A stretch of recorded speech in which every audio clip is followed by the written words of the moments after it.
Hello friends, welcome to my PHP lectures. And basically what I observe on YouTube, the trend is that the YouTubers are making their first lecture as some installation video. That is it, they are installing some softwares used for running that programming language and all these things. And in from second video onwards they are starting the actual coding part. So I will not follow that approach because I feel that a uh, literary explanation of, that is the introduction to PHP, is necessary in order to better know the PHP. And so in lecture 1 we will not do any actual coding, and just we will introduce the PHP in very naive words to the beginners. So basically this is the aim of my lecture 1. And the second thing is the installations part. So installations part I will shift to lecture 0 because uh, just like that. Okay, so this is lecture 1, which is introduction to PHP. So basically PHP is a sorry, powerful scripting language. So at the time of making this video, that is 14th March 2014, its world rank is 6 according to this TIOBE index. So basically TIOBE is a community which does the ranking of the programming languages according to their popularity. So basically, and one more thing I can tell you, that during March 2013 also its ranking was 6 only. So basically it is a very consistent language, very popular language. Very main websites like I can say Facebook is also written in PHP, the backend of the Facebook. So second point is this, it is a server side scripting language. So what is the difference between a server side language and a client side language? This I will explain in point 4. So let's see point 3, which is very simple. Previous full form was personal homepage, but its latest full form has been changed to hypertext preprocessor. So this term is used now, hypertext preprocessor. So now let's see. Point 4 is the most important and I will explain you in details. Let's see fifth point first. It is a scripting language, so it is no need to compile, so it is executed one by one, the statements. So there is no need to compile it and convert the code into the machine code, and then it is executed on machine. So what is compiling? You just convert your this code. Some code is a human understandable language, high level language. It is converted to a machine code which is 01010101. So your computer doesn't understand any human understandable languages. So basically it has to be understand. Finally your code has to boil down to 0101000001. So a string of 0 and 1. A computer only understands 0 and 1, these two things. So that is called compiling. So here there is no need to compile. Your code is, instructions are executed one by one. So compiling is a phase in other programming languages. So basically sixth point, let us see. PHP, though very powerful language, has no efficient way of storing data. So but it has a very good native support for MySQL. So we use SQL for that purpose, that is managing the data, database management purposes. And finally www, that is the World Wide Web or internet. It is a collection of various web servers like the Google servers, Facebook servers, and many more. So let us see the fourth point, which is the most important point by far. So let us consider two languages, JavaScript and PHP. JavaScript is a client-side language, programming language, and PHP is a server-side language. So what happens in JavaScript is this, that as soon as you send request for a JS file, JavaScript is .js extension files and PHP is .php extension files. Okay, so as soon as you send a request for a JavaScript file, it is downloaded to your computer.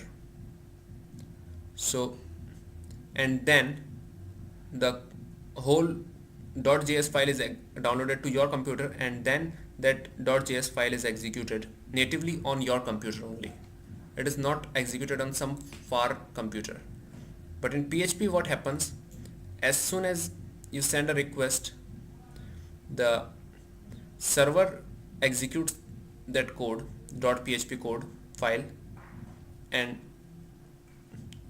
generates a reply and sends back to the user, that is you.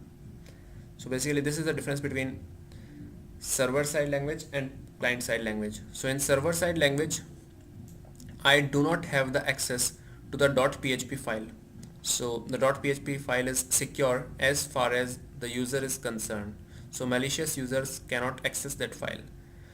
So this is the benefit of server side scripting. But JavaScript is useful for GUI purposes, that is graphical user interface, that is styling and all these things. So malicious users cannot affect these things, because styling and all these things, these are for appearance and all these things, these are for users only. Users look and feel, that is they should appear good to our eyes. So basically we can see example here like this. Let me open this Google. Okay, Google is open. So basically when I hover over this, so a small Google appears, a small box in which Google is written appears. So there is no need to refresh for that. Okay, when I refresh, what I do, I will explain you later. So the Google appears without refreshing. So this means that the code which makes this Google appear is downloaded on my computer and it is natively executed thereafter. But here what happens, that this is a shriram.php. So this is some file in the server machine, and as soon as I write this address in my address bar and I press enter, then this request is sent to the server. The server executes shriram.php and the result it sends to us, which is displayed in our browser. So it doesn't send the whole shriram.php file to us.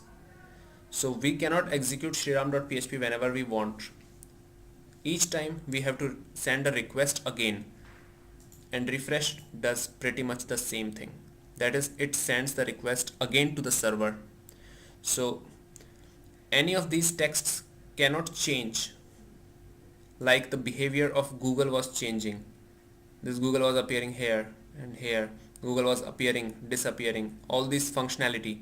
This is due to the JavaScript and all some client side language, because this code is downloaded and this behavior is due to that code which is downloaded. So for this behavior I need not refresh my page, so I need not send a request again to the server. But here, to make some changes in this text, I need to refresh my code. And if that shriram.php execution sends some other thing this time, then those changes can only be executed displayed by refreshing it. So basically, if we make some changes in shriram.php, like we remove this I and save this, then here we can see there is no effect. But as soon as we refresh, what it will do, it will again send a request to the server. The server will execute shriram.php. Now it will find some other result and send the reply, and we will show in the browser. So this reply will be different from the earlier reply. So we will notice a change in the text like this. I is removed. So this is pretty much the thing. I explained pretty much, but some point is left, I guess. Yeah, I have pretty much covered everything. I wanted.